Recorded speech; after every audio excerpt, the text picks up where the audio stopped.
Islam doesn't care any one of them. From my opinion, Kamaru Usman, this is a fight for the legacy. One of the best welterweight, one of the best win streak in welterweight. He knocked out Masvidal. He beat twice Covington. He beat Gilbert Burns on his prime. And Gary lose his fight like a couple fights before. Shavkat doesn't fight almost 1 year. For these guys, they can wait. Islam Makhachev has made it clear that the one name he believes would test him more than anyone else at welterweight is Kamaru Usman, and that single statement has sent the entire division into debate mode. О будущем.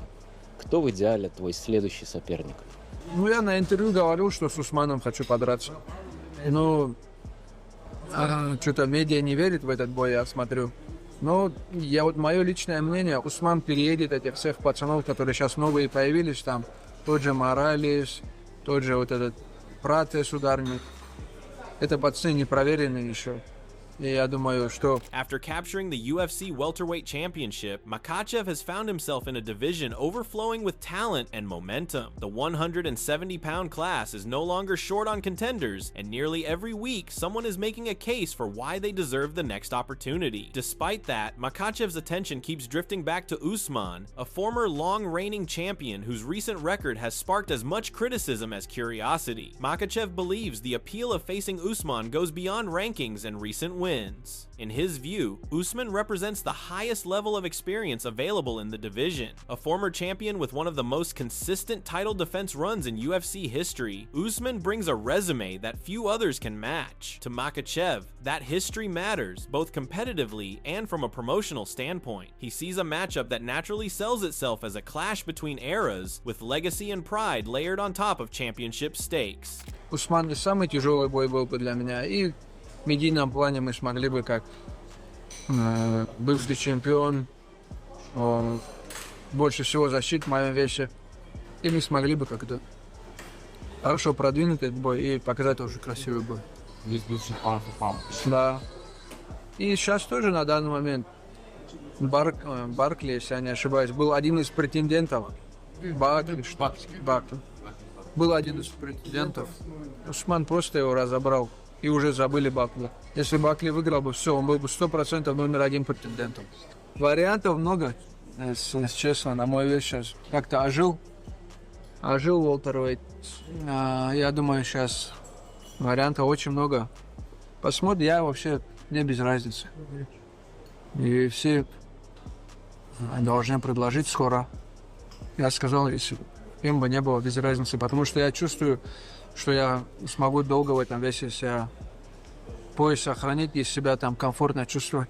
There is also a mutual respect between the two fighters that adds another dimension to the potential fight. While they share a cordial relationship outside the cage, both understand what it would mean to test themselves against each other at this stage. That balance of respect and competitiveness has only fueled interest, even as critics question whether Usman truly deserves to be next in line. At the same time, the division is filled with younger, surging names who believe they should not be overlooked. Fighters like Shavkat Rakhmonov and Ian Machado Gary remain firmly in the conversation, and neither lacks confidence or support. Add to that the recent rise of Michael Morales and Carlos Prates, and it becomes clear why UFC matchmakers are under pressure. With Ramadan expected to delay Makhachev's next outing until after March, there is time, but that only gives the debate more room to grow.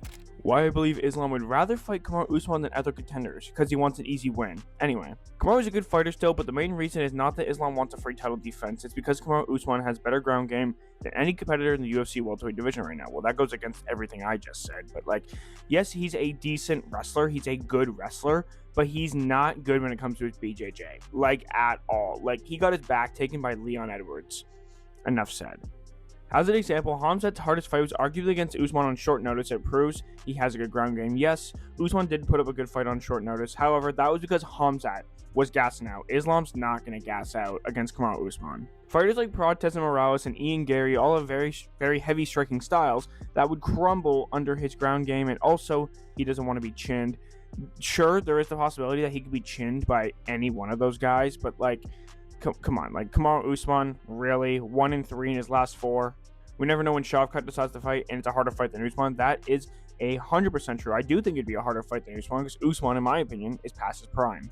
In short, he wants to fight people with a better ground game and not just fight every good striker the UFC has in the welterweight division. Well, he should be fighting the #1 contender in the division. Doesn't matter striker, grappler, whatever. Like, he's going to beat Kamaru Usman. I hope you guys know that.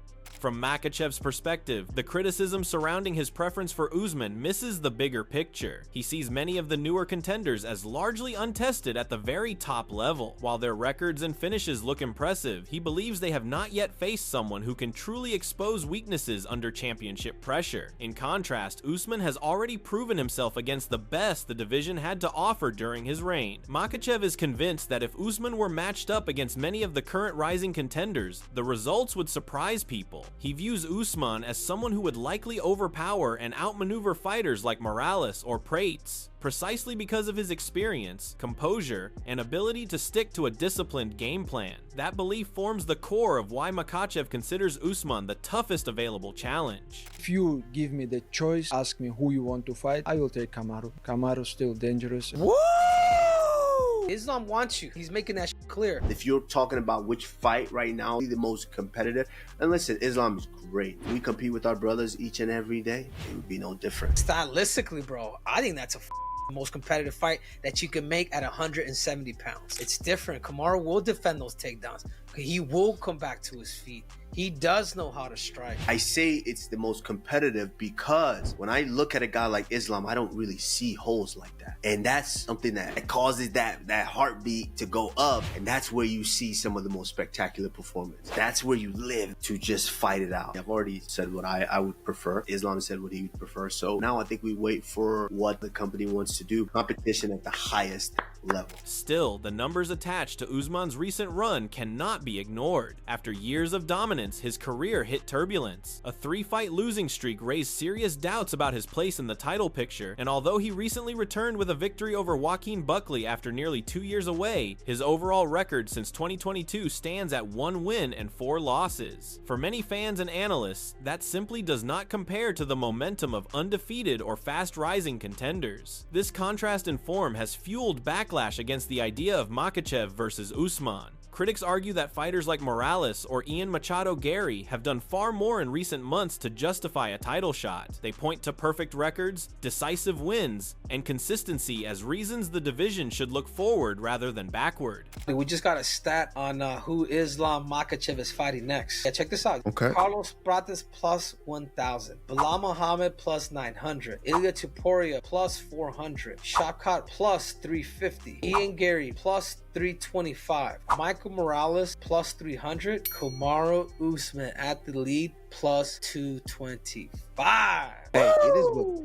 Listen, I've said my piece. He said his piece. It's up to the company at this point. Well, I think the only thing that you do is you get ready. The more time that you have, strategically, tactically, if you do take this fight, it's great. You know, whatever. Makhachev, however, believes this line of thinking undervalues what Usman just accomplished. He notes that Buckley was widely viewed as a legitimate contender heading into their fight. In Makhachev's eyes, the narrative would be completely different had Buckley won. Instead, Usman dismantled him so effectively that people moved on almost instantly, forgetting how highly Buckley was regarded beforehand. To Makhachev, that reaction proves how quickly fans dismiss achievements when they do not fit a preferred storyline. Despite his strong stance, Makhachev has not boxed himself into a corner. While he openly favors a fight with Usman, he has also made it clear that he is not obsessed with any single opponent. He views the welterweight division as active and full of possibilities, and he trusts that the UFC will present him with a worthy challenger. Confident in his ability to remain champion for a long time, he has expressed comfort with whoever ends up standing across from him next. I hear stories of Kamaru Usman walking down the stairs backwards, but when those lights go on and he's inside the octagon or it's time to prepare, he gets himself ready. That's what championship mixed martial arts is. Being so beat down, but being able to turn it on enough to work hard as you possibly can and give yourself an opportunity. I would crawl up my stairs. You imagine how good Kamaru would be with 2 good knees. He has no knees. He's still one of the greatest welterweights of all time, and he has no knees. No knees. You ever notice the difference between the muscles in his leg and the muscles in his upper body? No. Oh yeah. He's got tiny legs. Tiny legs. His legs are so skinny. He walks like it's almost like his knees are bent forward when he walks. And I wonder if he developed that to relieve pressure off of his knees. Yeah, it's crazy. Yeah, he has to walk. He was telling me that he has to walk on the grass when he's next to grass on sidewalk. Yeah. He walks on the grass because it doesn't hurt his knees as much. Can you believe that? That's crazy for Kamaru, but most athletes at the top of this sport have those types of stories. As speculation continues, other voices in the division have begun to weigh in. Carlos Prates has shared his thoughts on the situation as someone directly involved in the title race. According to Prates, there are already rumors suggesting Usman could leapfrog others in the rankings and secure the next shot. From what he has heard, this outcome aligns closely with what Makhachev wants. One factor that keeps coming up is management. Both Makhachev and Usman are represented by Ali Abdelaziz, a powerful figure who has never been shy about advocating for his fighters. Prates has acknowledged that shared management could play a role in how the matchup unfolds. While he recognizes that Usman would not be an easy fight for the champion, Prates ultimately doubts that Usman would walk away with the belt if the fight happens.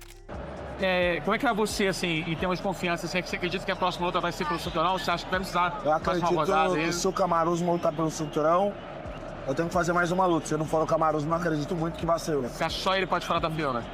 Acho que sim. Pelo que eu tô ouvindo aí, acho que sim. E o que você acha dessa possibilidade de Kamaru Usman disputar o cinturão? Ele é mais campeão, ele tem nome e tal, mas...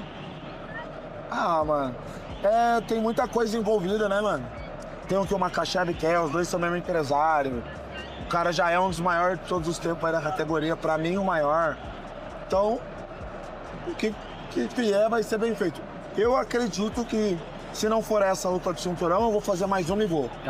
E você acha que o Usman tem alguma chance de vencer o cinturão ou você acha que é uma rodada fácil pro Makhachev? Não, acho que fácil não, mas não ganha. Acho que o Usman não ganha. Ali Abdelaziz's influence has been impossible to ignore throughout this discussion. When talk first emerged that Makhachev versus Usman could happen as early as March, many were surprised by how quickly the idea gained traction. Abdelaziz was seen as the driving force pushing the narrative forward. Representing both fighters, he consistently defended the legitimacy of the matchup. Abdelaziz has leaned heavily on Usman's history to make his case. He has repeatedly reminded critics of the long, unbeaten stretch Usman enjoyed before losing his title, emphasizing how he faced and defeated every major threat in the division at a time when others were hesitant to take those risks. In his view, that body of work should not be erased by a short downturn late in Usman's career. Whoever it ends up being challenging Islam for this belt first, when ideally do you think Islam fights again? Well, Islam just fight, honestly. Even the UFC reached out to me, they was asking to fight a main event January 28th. He thought about it, he's like, no, Khabib said, hey. Who's that against? Honestly, Kamaru's name was in the mix for January 28th. Ian Gary's name was in the mix too. I thought at the end of the day, man, the UFC is a business. They're going to make the biggest fight they can make. You know, I like it, you don't like it. This is what it is. Another point Abdelaziz often highlights is Usman's willingness to step up on short notice. His decision to fight Khamzat Chimaev with barely more than a week to prepare is something Abdelaziz believes deserves far more respect. From his perspective, Usman pushed Chimaev harder than anyone else had in the UFC, proving that he still belongs among the elite. Abdelaziz has also drawn parallels to other fighters who received title shots despite recent losses, arguing that Usman's overall accomplishments outweigh what many current contenders have done so far. Not everyone has been convinced by that argument. He doesn't have to cut this much weight. He can fight every 3-4 months. No problem. So we're going to see him at 170 from now on? Yes, this is his weight division. He's not going down to 155. Last question. If you could pick somebody right now tonight to challenge him next, who would you pick? He said it. He said he want to fight Kamaru Usman. Kamaru Usman is 15 fight winning streak, 5 title defenses, greatest welterweight of all the time. Beating all these young guys. What does that do for his legacy? It don't do nothing for his legacy.